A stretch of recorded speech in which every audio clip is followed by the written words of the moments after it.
പൗരന്മാർക്ക് തുല്യ നീതി നടപ്പിലാക്കുക.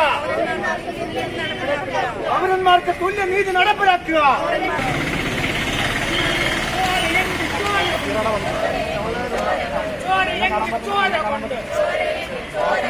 മോചനം ലഭിക്കുവാൻ ഒറ്റക്കെട്ടായി മുന്നോട്ട്. പോലീസ് ഇൻക്ലാബ് സിന്ദാബാദ്. ഇൻക്ലാബ് സിന്ദാബാദ്. ധർണ സമരം സിന്ദാബാദ്. ധർണ സമരം സിന്ദാബാദ്. ഇൻക്ലാബ് സിന്ദാബാദ്.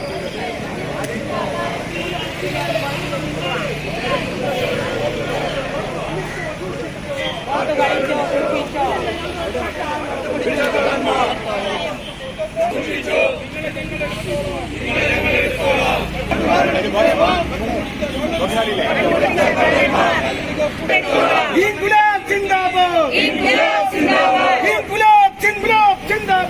ഇൻക്ലാബ് സിന്ദാബാദ്. സമരം സിന്ദാബാദ്. സമരം സിന്ദാബാദ്. ധർണ സിന്ദാബാദ്. ചോര കൊണ്ട് ചോര കൊണ്ട് മോചനം ലഭിക്കും. സിന്ദാബാദ്. ഇൻക്ലാബ് സിന്ദാബാദ്. ധർണ സമരം സിന്ദാബാദ്. ധർണ സമരം സിന്ദാബാദ്. മൂയാഴ്ചകളെ സൂക്ഷിച്ചോ. വിടില്ല ഞങ്ങൾ, വിടില്ല ഞങ്ങൾ. ഇൻക്ലാബ് സിന്ദാബാദ്. ഇൻക്ലാബ് സിന്ദാബാദ്. ഇൻക്ലാബ് സിന്ദാബാദ്. ഇൻക്ലാബ് സിന്ദാബാദ്. നിഷ്ക്രിയമായ നടപടിയിലേക്ക് അനുകുമാർ, ഈ നേതാക്കന്മാർ, ഏറെ ദയനീയമായ ഒരു സാഹചര്യമാണ് നമ്മളിവിടെ കാണുന്നത്. ഒരു മനുഷ്യനെ സംബന്ധിച്ചിടത്തോളം അവന്റെ ജീവിത സമ്പാദ്യങ്ങൾ, അത് അവന്റെ ജീവിതം മുന്നോട്ട് കൊണ്ടുപോകുന്നതിന് ഉപകരിക്കണം എന്ന് ആഗ്രഹിക്കുന്നവരാണ് ആരും. അങ്ങനെ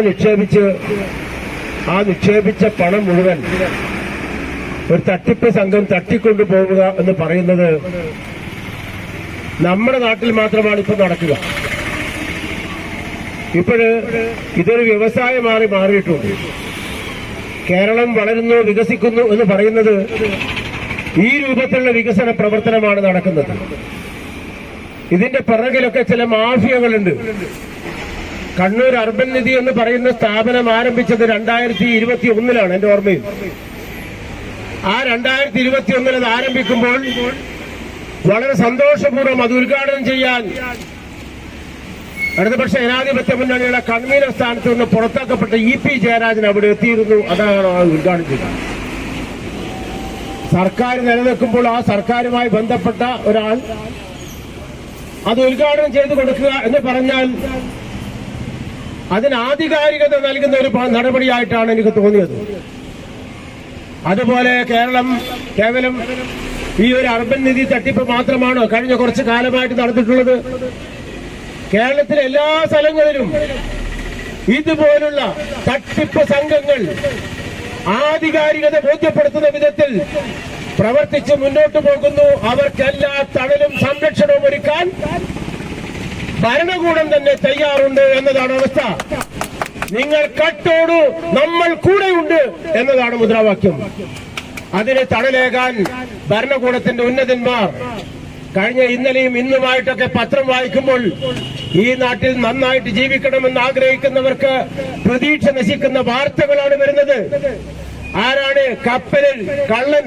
കപ്പലിൽ തന്നെയാണ്. തീക്കട്ട ഉറുമ്പരിക്കുന്നു എന്നൊക്കെ പറഞ്ഞ പോലെ ഇവിടെ ദയനീയമായ സംഭവങ്ങൾ നടന്നുകൊണ്ടിരിക്കുന്നു. പല ആളുകളുടെയും MLA